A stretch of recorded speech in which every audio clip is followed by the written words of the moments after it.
Yo, what's going on, guys? MBG here. I appreciate you taking time to check the video out today. In today's video, we're going to be talking once again about Spider-Man for PS4, but more specifically, we're going to be talking about how many units it sold over the course of 3 days.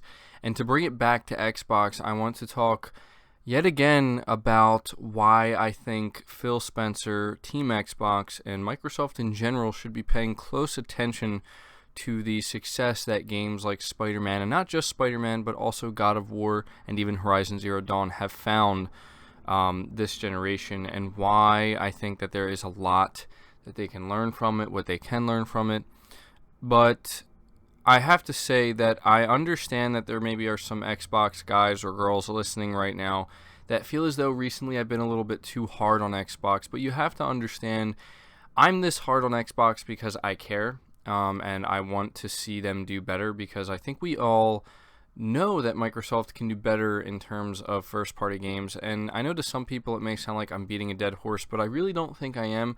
I like to think that the more we talk about this, the more we bring it up, and the more we kind of put it out there and let our voices be heard, the better of a chance there is that Microsoft and Phil Spencer will actually pay attention and respond accordingly and listen to us. And when we look at this report here, it says USA Today reports that Sony sold 3.3 million copies of Marvel's Spider-Man within the first 3 days of release, setting a new sales record that edges out the prior record of 3.1 million in the first 3 days set by God of War earlier this year. Pre-orders were a record setter as well, at 1 million copies. This figure doesn't amount for sales of the PlayStation 4 Pro bundle that included a specially painted console and a copy of the game. As the report notes, the retail price of $60 would translate roughly to $198 million in revenue, which actually tops the $117 million opening weekend box office for Spider-Man Homecoming. Not all of the copies would have sold for exactly $60, so the actual sales figure could be a bit less, plus the comparison is a little skewed given that movie ticket costs significantly less than a new video game, but it's still an impressive achievement. And it says here, our expectations are always set at the highest levels, said Sony Global VP of Sales Stephen Turvey. Hopefully I'm pronouncing his last name correctly. It's met and exceeded all expectations. I think the company and the campus and our fans are super proud of it. He added that Insomniac Games brought Spider-Man back in a way you want to experience it. So this is very significant for Sony, obviously, and I think we, are all happy for them. We're all happy to see that Sony is continuing to find their success, although I think maybe some fanboys are not happy to see this. And I find it funny that I'm here making this video a day after the video I made yesterday, which got a lot of Sony fans upset with me. But you guys have to understand that this is all just my opinion, and this video is no different. But I think most of you Xbox guys, girls, and PS4 guys and girls can agree with me when I say that Microsoft and Phil Spencer absolutely need to be paying attention to this success, because a game like Spider-Man, some people will try to play it off as though the only reason Spider-Man is breaking this record that God of War just set earlier this year, and the only reason it's selling so well is because it's Spider-Man. Okay, I'm not going to lie. Yes, part of it is because of the name recognition, the brand recognition of Spider-Man. But make no mistake that the reason why games, not just like Spider-Man, but God of War are breaking records and making this type of money for Sony and the gaming division, PlayStation, is because of the quality. And here's the most important part. They are single-player only games. And everything we're seeing Sony do here goes directly against what Phil Spencer had to say earlier this generation. I think it may have been 2 years ago at this point. I don't know exactly, but we know that he went on record talking about games like Horizon Zero Dawn, and I believe at the time it was Zelda Breath of the Wild. And to paraphrase what he said, he was essentially saying that it's more risky to make those types of games these days, and it's harder to make money off of those types of games. And it's harder to essentially continue to monetize on these games.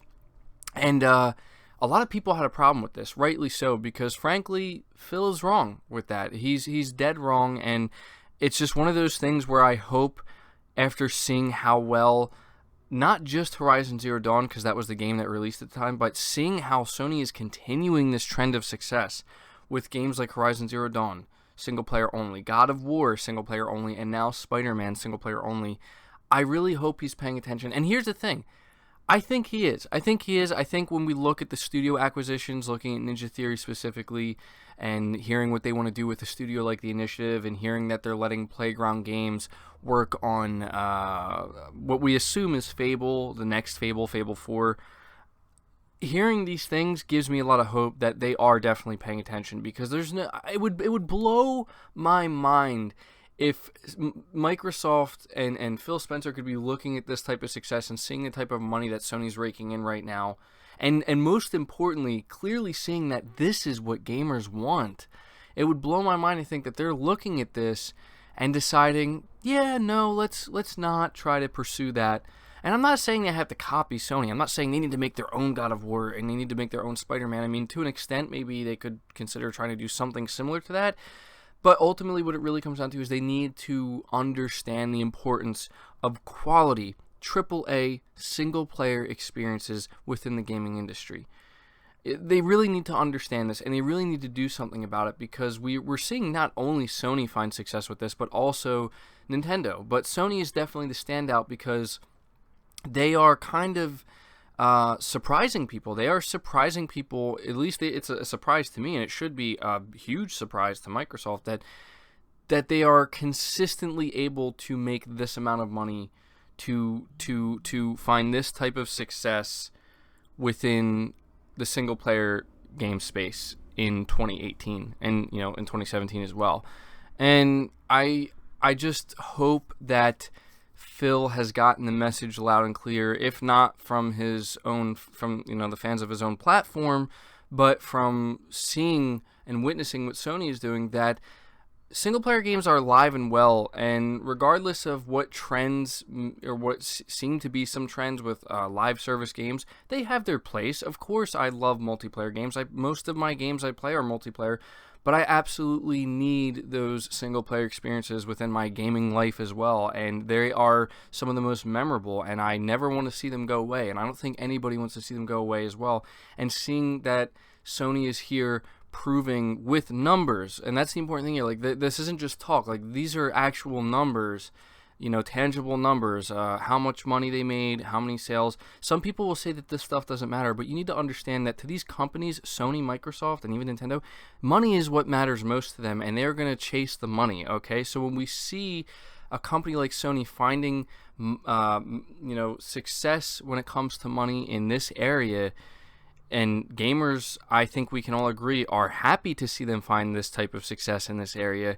It's not like they're sitting here making $198 million in 3 days off of loot boxes. No, they're not doing that, and we would be upset if that was the case. They're doing it off of solid AAA single-player experiences, and we know that Microsoft, if they put their money behind it, if they put their just essentially the mind of the company, if the mind of the company gets behind this idea, we could see the same thing happen from Microsoft. And I'm not saying that all games they make need to be single player only, because you will have this group of Xbox fans who try to make it seem that because they don't like single player experiences, that because to them single player experiences are, quote, one and done, they will try to make it seem that it's better that Microsoft doesn't choose this, that Phil Spencer was right with what he said back in 2017 about Horizon Zero Dawn, or 2016 or whenever it was, and that there's just no reason for them to do this, and they should just purely focus on multiplayer experiences and live service games. No, listen, like, I understand that not everybody's into single-player games, or maybe doesn't feel as passionately about single-player games as others, but you need to understand there needs to be a healthy balance, and right now with Microsoft, there just doesn't seem to be that healthy balance, especially when we see the competition just knocking it out of the park. Now, granted, you could argue that Microsoft has the stronger multiplayer offerings to a certain extent, and yeah, I think to an extent that's true and that's important, but what I'm concerned with is Microsoft and Xbox in particular finding that good balance between having solid single-player offerings that are high budget, high quality, that people can enjoy, but also offering the multiplayer side of things and the live service games, if you will, and if you want. And it seems like maybe with a game like Halo Infinite, we talked recently about there being microtransactions, which I will add, I'm not sure how many people are going to hear this, but apparently they've kind of confirmed, 343 Industries have confirmed that it's going to be cosmetic only. They're not doing loot boxes of any sort, and you will just kind of pay for the cosmetics. At least that's what they made it sound like it was going to be, so that's definitely good.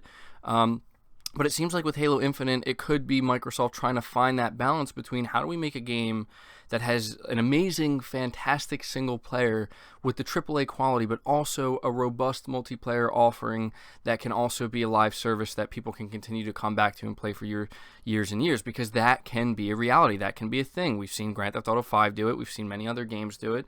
And I'm sure that there are some PlayStation gamers who would like to see some type of multiplayer added to some more PS4 exclusives, but at the same time, nobody's sitting here complaining that there isn't, because there's plenty of third-party multiplayer games to play as well. So ultimately what this comes down to, and to finish off this video, because, man, I'm talking a lot here, and I'm running out of breath.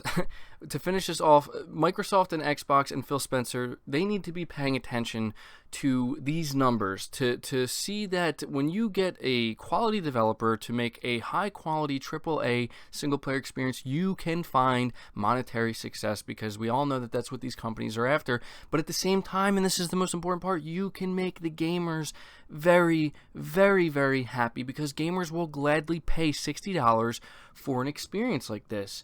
And hell, if you want to even monetize it further, depending on how you do it, if you're not egregious with it, you can even make more money, because we know that at the end of the day, that's what matters to these companies. But there can be a great balance here that everybody wins. It's a win-win situation. Not every game needs to be live service. Not every game needs to be like Sea of Thieves. No offense to Sea of Thieves, but not every game needs to be like that. And not every game needs to be just like God of War or Spider-Man either.